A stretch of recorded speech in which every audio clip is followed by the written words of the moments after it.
السلام علیکم خواتین و حضرات، میں پاکستان سے تعلق رکھتی ہوں اور میں آپ کے ساتھ ریئل بیس وانٹیڈ سٹوریز اور ایکسپیرینسز شیئر کرتی ہوں۔ اگر آپ بھی اپنی کوئی سٹوری شیئر کرنا چاہتے ہیں تو ڈسکرپشن میں دی گئی ٹک ٹاک آئی ڈی پر میسج کر سکتے ہیں، میں انہیں ضرور شیئر کرنا پسند کروں گی۔ سٹوری شروع کرنے سے پہلے آپ سے درخواست ہے آیت الکرسی پڑھ لیں، کیونکہ سنا ہے جب بھی ہم ان مخلوقات کا ذکر کرتے ہیں یہ بہت انٹرسٹ کے ساتھ ہمارے قریب آ جاتے ہیں اور ہماری باتیں سننے لگتے ہیں۔ آپ کو ڈر نہ لگے، آیت الکرسی پڑھ لیں۔ آج کی ہارر سٹوری جو میں آپ کو سنانے جا رہی ہوں، یہ کہانی مجھ سے ٹک ٹاک پر شیئر کی گئی ہے، تو چلیے اب بڑھتے ہیں کہانی کی جانب۔ السلام علیکم، میرا نام حذیفہ ہے اور میں سکردو سٹی سے تعلق رکھتا ہوں۔ ابھی 1 منتھ پہلے میرے ساتھ جو ہوا میں پوری زندگی نہیں بھول سکتا۔ شاید آپ کو سننے میں عجیب لگے، پر یہ بات ہے میری شادی والے دن کی، تو میں آپ کو بتاتا چلوں کہ میں ابروڈ رہتا تھا۔ ابھی 6 منتھ پہلے ہی پاکستان واپس آیا۔ واپس آتے ہی میرے پیرنٹس نے 3 منتھ پہلے ایک ان نون فیملی میں میرا رشتہ طے کر دیا۔ یہ پراپر ایک ارینج میرج تھی۔ خیر، جب رشتہ وغیرہ طے ہو گیا تو مجھے اس لڑکی جس سے میری شادی ہونے والی تھی اس کا کانٹیکٹ نمبر شیئر کیا گیا۔ میں نے اس سے بات کرنا شروع کی تاکہ شادی تک ہماری انڈرسٹینڈنگ ہو جائے، ہم ایک دوسرے کو اچھے سے جان سکیں۔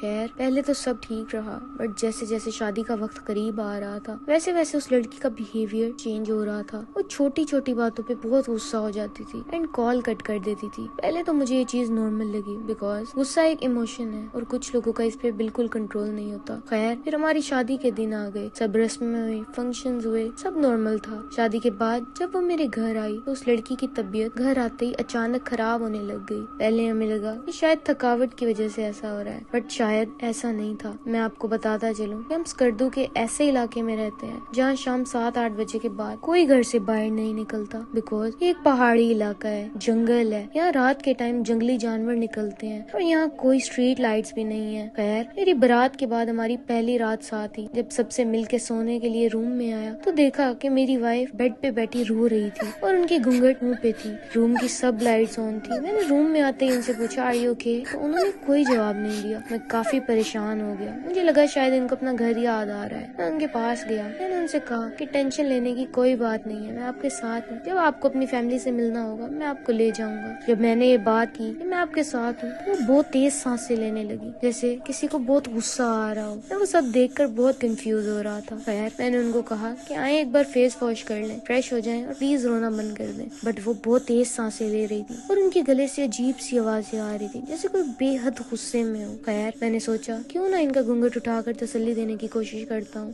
آپ لوگوں کو یقین نہیں آئے گا، جب میں نے اس کا گھونگھٹ اٹھایا at the same time at the same moment میرے کمرے میں جتنی بھی لائٹس لگی ہوئی تھی وہ سب پھٹ گئی۔ یہ دیکھتے میں بہت زیادہ ڈر گیا۔ جیسے ہی کمرے میں اندھیرا ہوا تو میری وائف کا رونا اچانک ایک بہت خوفناک ہنسی میں بدل گیا۔ وہ آہستہ آہستہ مسکرانے لگی، اونچی اونچی ہنسنے لگی۔ جب میں نے اپنے موبائل کی ٹارچ آن کی تو ان کا گھونگھٹ واپس ان کے چہرے پر تھا اور اتنی دیر میں وہ بیڈ کی ایک سائڈ پر لیٹ گئی۔ میں نے سوچا اس ٹائم کسی کو لائٹ کا بتا کر ٹینشن دینے سے اچھا ہے کہ سو جاتا ہوں، صبح اٹھ کر سب لائٹس دوبارہ چینج کر لوں گا۔ میں واش روم گیا، میں نے چینج کیا، فریش ہوا۔ جب میں واش روم سے باہر آیا اور میں نے وائف سے پوچھا کہ آپ کو کچھ چاہیے، تو انہوں نے کوئی جواب نہیں دیا اور نہ ہی وہ رو رہی تھی۔ مجھے لگا شاید تھکن کی وجہ سے وہ سو گئی ہیں۔ میں جا کر لیٹ گیا اور پتہ نہیں کب میری آنکھ لگ گئی، مجھے پتہ ہی نہیں چلا۔ خیر، رات کے قریب 3:30 بجے میری اچانک آنکھ کھلی تو میں نے دیکھا کہ میری وائف اٹھ کے بیڈ پہ بیٹھی ہوئی ہیں اور اپنے منہ میں کچھ بڑبڑا رہی ہیں۔ میں ان کی طرف مڑا اینڈ میں نے پوچھا سب ٹھیک تو ہے، تو ان کی وہ بڑبڑاہٹ بڑھ گئی،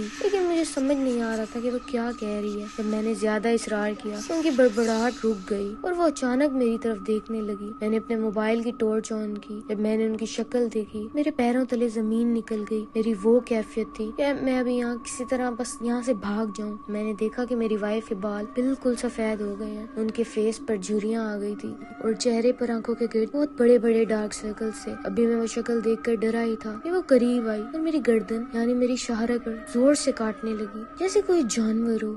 میں نے اس کو بہت زور سے پیچھے کی طرف دھکیلا، وہ بیڈ سے نیچے گر گئی۔ میری گردن سے بلیڈنگ شروع ہو گئی۔ وہ جیسے ہی بیڈ سے نیچے گری تبھی بہت زور زور سے چیخیں مارنے لگی اور ہنسنے لگی، اور وہ چیخیں میں یاد کرتا ہوں تو ابھی بھی میرے رونگٹے کھڑے ہو جاتے ہیں۔ میں نے اپنی سائڈ ٹیبل سے ٹیشو اپنی گردن پہ رکھا اور میں اس وقت بہت زیادہ ڈر چکا تھا۔ میں نے بہت اونچی اونچی کلمہ پڑھنا شروع کر دیا۔ میری وائف بہت زور زور سے چیخیں مارتے ہوئے کمرے سے باہر نکل گئی اور بہت ہی عجیب طرح سے بھاگنے لگی۔ میں نے روکنے کی بہت کوشش کی مگر دیکھتے ہی دیکھتے وہ بھاگتے بھاگتے کالے جنگل کی طرف چلی گئی. آپ یقین کریں اس وقت ڈر سے میری آنکھوں میں آنسو آ گئے تھے اور میرے سب گھر والے جمع ہو گئے. جب میں نے یہ سب کہانی ان کو بتائی تو وہ بہت پریشان ہوئے. میرے گھر سے 3-4 لڑکے میرے کزنز ٹارچ وغیرہ لے کر اس کالے جنگل میں اسے ڈھونڈنے کے لیے گئے, مگر ان کو وہاں سے صرف اس کا ایک لال دوپٹہ ملا, بٹ وہ کہیں نہیں ملی. نیکسٹ وہ سب مجھے ڈاکٹرز کے پاس لے کے گئے, میرا چیک اپ کرایا اور اس لڑکی کے گھر گئے تو وہ ادھر ہی تھی. اس کے پیرنٹس کو ہم نے یہ سب بتایا تو وہ بھی بہت پریشان ہوئے. پھر ادھر ایک بہت ہی جانے مانے حافظ صاحب رہتے تھے جو جنات وغیرہ کا علم رکھتے تھے. ہم نے ان کو بلایا, انہوں نے میری وائف کے ہاتھ پاؤں باندھ کر دم کیا. تب بھی میری وائف بہت زور زور سے چیخ رہی تھی, وہ کسی کے کنٹرول میں ہی نہیں آ رہی تھی اور کہہ رہی تھی میں اس لڑکی کا پیچھا نہیں چھوڑوں گا. اور تقریباً 1 گھنٹہ لگاتار دم کرنے کے بعد میری وائف بے ہوش ہو گئی. وہ حافظ صاحب ہمیں کہنے لگے کہ میری وائف پہ کچھ عرصہ قابل ایک جن عاشق ہو گیا تھا,